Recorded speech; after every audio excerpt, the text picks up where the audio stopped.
100%, guys. And we've talked this time and time again. Like, yeah, rates are a bummer right now. I'm not going to beat around the bush, especially relative to what they were just a handful of years ago. Or if you do have a house to sell in the state that you're moving from, you're probably in a pretty solid rate. And it's maybe going to be a big sticker shock to jump up to something in the mid to high sixes like we're seeing right now.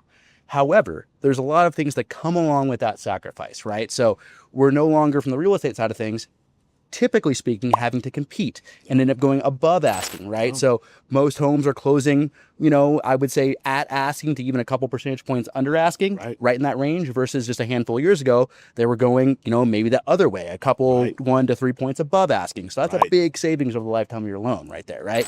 Additionally, we're not having to waive or limit inspections. So your home, not only is it being delivered to you in a non-competitive manner, maybe a little under asking, but it's also being delivered to you in an acceptable manner. So a lot of the repairs that you maybe would have to take care of out of your own pocket later are being done ahead of closing and hopefully being done ahead of warranty and all those good things if you're being protected well by your realtor partner. And lastly, I think, and Henry can speak to this too, appraisal was a big concern back in the day, right? Because we would have to compete so hard that oftentimes we would spend a lot of time justifying our overbid asking here, to the appraiser to make sure that the home is getting sold comfortably, because the appraiser is going to give you, what it appraises for or the contractor value, whatever's lower. Right. And so I think we're seeing a lot less of is those appraisal issues popping up. No appraisal issues. I haven't had one come back yet, knock on wood.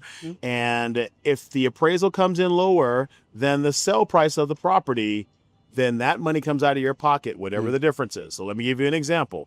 If you say that you want to buy a house for $520, but the appraisal comes in at $510, that gap between $520 and $510, you have to pay for that out of your own pocket. So just keep that in mind, that that's not happening right now. You're not going to have to worry about that issue. And with this man right here, I have no doubt you're going to get the house for the right value. Let's go work it.